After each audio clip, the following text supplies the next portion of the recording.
The look of this movie was very driven by the locations. And I mean, that's the thing, the whole film is reality-based. We wanted people to believe not only the locations, but the computer hacking part of the story. We had several computer experts. We had a firearms guy with us at all times, not just in charge of firearm safety, but also making it authentic. And there's a lot of close photography of guns firing, and I have the powder burns to prove it. But yes, and a certain amount of hearing loss. But it was an enormous amount of fun.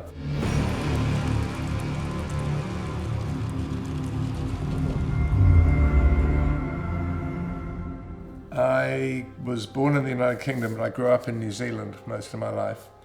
And I was fortunate to be in that country when the film industry there basically got started. And the main qualification for getting into film business was unemployed, interested and therefore available. And I did. I jumped in and ran away, joined that circus. I'd been studying architecture. I'd just completed my degree at Auckland University. And I had become quite interested in film and photography through that. But it was sort of the dawn of the New Zealand film industry in the late 70s that kind of drew me in. My first professional job was driving the van on a film called Middle Age Spread with John Reed. And I also helped the gaffer on that, so I learned a little bit about lighting, and then because there was literally no professional crew, I started working on commercials, and the cameramen would teach me about lighting, just so that I could be of some use to them on set. So I was fortunate in, after shooting a lot of commercials and short movies, music videos in New Zealand, Alison McLean invited me to shoot her short film, which was called Kitchen Sink, a little black and white, creepy horror, which ran as the second feature with Jane Campion's first feature, Sweetie. And when Jane's first choice of cinematographer for her next project, which was Angel at My Table, when he was unavailable, she asked me, and I hooked up with her for 2 or 3 films, amongst them The Piano, which was, of course, a big success for all of us, and was my ticket out of New Zealand, essentially, and I took it and never really looked back. Blackhat came about for me because I had shot the pilot and some episodes of a TV series called Luck for Michael Mann. Michael produced the show and directed the pilot episode. A couple of years later, I was sitting pretty much where I am now, mulling over a film, kind of interesting Jason Statham project that they were fighting with my agent about how much to pay. And Michael literally rang me up and said, "Can you start on this film tomorrow?" with the Alexa camera. It's definitely in the same zone as film negative in terms of its ability to render light and shadow. What I like about the Alexa is that it favors the highlights. That a lot of people will get very excited with a new digital camera, the amazing way it sees into the shadows. And I go like, I'm sorry, I'm not very interested in the shadows. The shadows should just be dark and just stay over there. What I want to see is that graduation into the highlights and a nice roll off into peak white, that it doesn't look like it was shot on a, pocket digital camera. The Alexa was developed from the same technology as the ARRI scanners. And for film scanning, you need to be able to capture that full bandwidth, and they found they needed to favor the highlight end of the scale. Anyway, it suited me. It looks very cinematic, but it is also super fast. So we were shooting this native 800 ASA, which is about where I would often shoot film in an urban setting at night. If I was trying to shoot available light, I would be using the 500T, pushing it a stop, calling it 800, and getting most of what was there. The Alexa was genuine 800, sucks in the light like crazy. The digital camera really, the Alexa in particular, really opened up the possibility of doing night photography with very little supplementary lighting. For some of the more kinetic scenes, there's a fight scene in Koreatown. We actually started by using our 5D and 7D Canons, which between myself and my camera operating team, we all owned several.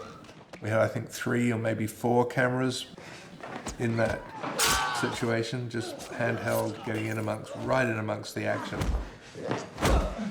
But we did feel that there was because that is 1080 HD, and it didn't quite line up with the quality of the Alexa. Again, Stefan Sonnefeld, who's an amazing colorist, did a pretty good job pulling it all together, but we were feeling it. By the end of the production, we were using the entry-level red camera, and we used that for the sort of action cam. We built it inside the helmet of an environmental suit at one point as well. Yeah, he's very fond of and introduced me to a device called the Skaterscope, which is a periscope lens system. But instead of being a lot of periscopes that are really long, this one's about this long, and you can hand hold it. It's a nightmare for the focus puller, but you can hand hold it, and you can get like right by somebody's ear and get like close on their ear, and then the rest of the world's out of focus, which is a classic sort of Michael Mann image.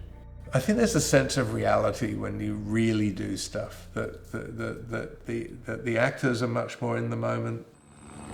The aerial photography is a mix. I'm sure that we would be using drones now for a lot of it, but it's a mix of cameras actually in helicopters with the actors, in some cases handheld shooting from the helicopters, and the more sort of set-piece aerials over Hong Kong were shot with a more conventional air-to-air camera system on the front of a camera helicopter. So it's quite a blend of all those of elements, from the very handheld ad hoc to the very high tech.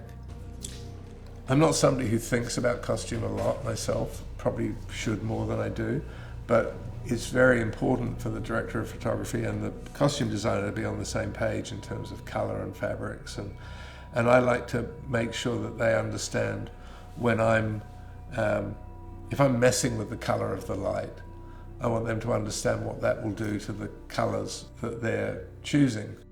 Because I have had that situation, like where I've used very warm light and somebody's come out with a beautiful turquoise blue dress and it kind of looks grey on the film. I don't remember whether Michael Mann brought any particular film references to it.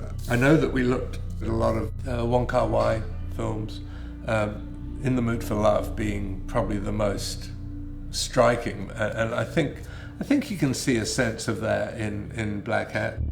The colours of Hong Kong at night are very, very particular. The wet, misty streets, the neons. There's a texture to Hong Kong that you really can't find anywhere else. There's a scene in the movie where Chris's character, Hathaway, has figured out where all these couriers are crossing each other. There's a point on the map that they've been tracking these guys, and they all go to the same place, but nothing ever seems to happen when they're there, even though they're under surveillance. Beautiful at night, these banyan trees drooping in and neon lights all around the periphery. And we've got we literally got 4 cameras, but we have one camera very wide, handheld, and everyone else progressively closer. And I eventually jumped on the 12:1 zoom and was like shooting extreme close-ups of phones in people's hands from 30 feet away.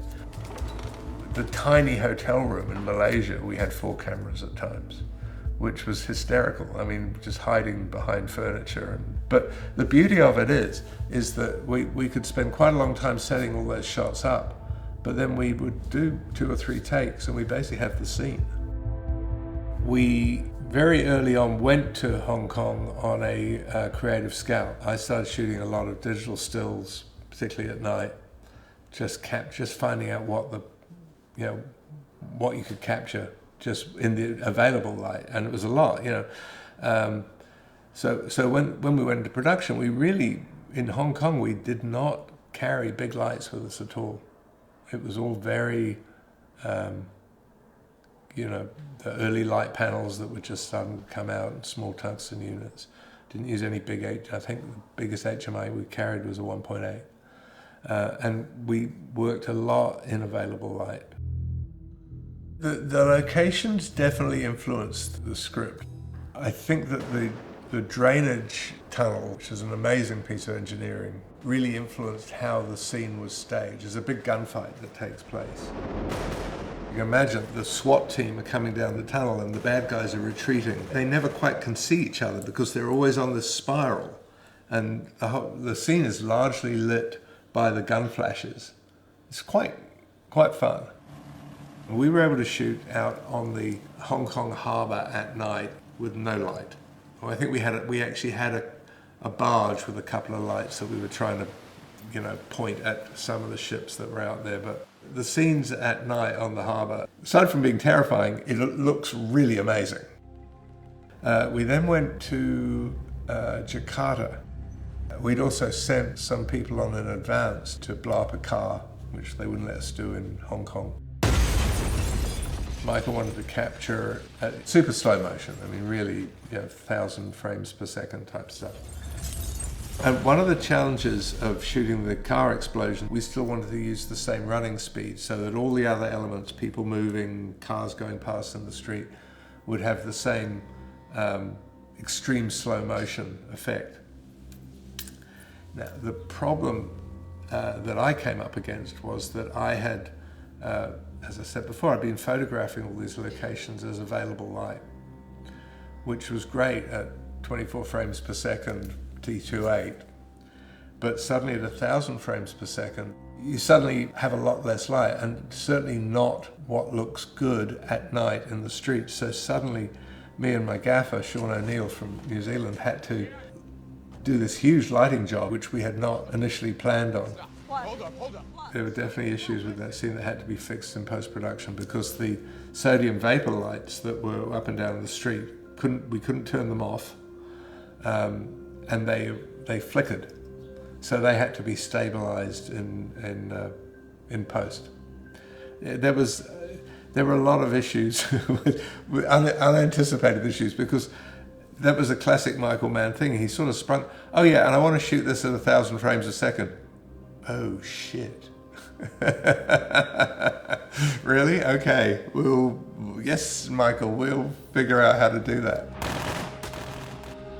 When we were testing in pre-production, we wanted to know how well the gun flashes would render. And one of the challenges, I don't know if you know this, but one of the challenges in the days of film was that a gun flash from a modern firearm is very, very brief. I mean, microseconds. Because a film camera progressively opens and closes a shutter at 25 frames per second, whatever it is, 24 frames per second, chances are you can miss it. So the general rule of thumb was if the operator saw the flash, you didn't get it on the film because he was seeing the other 25th of a second, 50th of a second. What we discovered with the Alexa was we could open the shutter to 356 degrees, 360 degrees being completely open. And that also gives you an extra stop at night for shooting. So we shot a lot of the movie at 356. There's a big scene at the end that takes place at Papua Park, which is like a big Balinese festival with all these huge paper mache demon characters being carried around and dancing, and shot in an abandoned building site. It was a 10-story building that just was a concrete shell, never finished. In Malaysia, in Kuala Lumpur, we filmed outside a power station, which we recreated to be, it was actually a coal-fired power station, but we played it as a nuclear power station. And out in this very desolate area, which we were playing as a tin mine. And in Kuala Lumpur itself, there's a beautiful old hotel where our characters used as a safe house. And so we really got great value out of these locations. I mean, one of the things that, as I said, Michael Mann's a very camera-savvy director, and over the years he's built up a team of operators and focus pullers that he likes to work with. And so when you come into a Michael Mann job as a director of photography, you're sort of the guest artist. And the good news is this is an amazing team to step into. And on this particular project, we had 3 great camera operators: Roberto De Angelis, John Grillo, and Dwayne Manwiller DC, as we call him, also act as our second unit director of photography and did a lot of work. Great focus team: Jimmy Jensen, Craig Grossmuller, and EJ Misko. A great digital crew: Greg Gabriel, who was our DIT, and Dave Presley, the video replay guy, who does way more than simply video replay. And I mentioned Stefan Sommerfeld, who was our colorist. Michael doesn't include his cinematographer in color grading, which is a little unusual. He showed me the film and we talked about it, but he'll sit in with the final colorist and he's very hands-on with it. There's sort of no point. Most films, the cinematographer does the final color, usually then shows it to the director, maybe gets a few notes, maybe makes a few changes. But with Michael, you just leave him to it because it's his thing. He wants to do it. He makes the time in his post-production schedule. The other thing is, it's unlikely they would do very much because the images we were creating on set were already very, very rich. In the process of making the film, and I think from anyone watching the film, even though it's a few years old now, there's things about computer network security and the lack of it, and how vulnerable some of our major institutions are. There's definitely lessons about vulnerability of network. There's also some reference made to government surveillance and the ability of the US government, probably most governments, to access and recover data that you might think is destroyed or secure. So there's definitely, it's thought-provoking in that way. I think probably we're a little bit more culturally aware of it now than we were, 5 or 6 years ago when we made this film. I look back at Blackhat as being a great adventure, amazing travel, scouting locations and finding places that as a tourist you would never see in a million years. And stuff that was just downright fun and exciting. Banging around on Hong Kong Harbour in a Zodiac in the middle of the night, completely blind, flying in helicopters off rooftops. Stuff that, in your normal life you would never ever get to do, and this was full of those opportunities. I love this film. Very proud of the work that my team and myself did on this film. It manages to be a nice blend of action, thriller, techno drama, and human love story as well.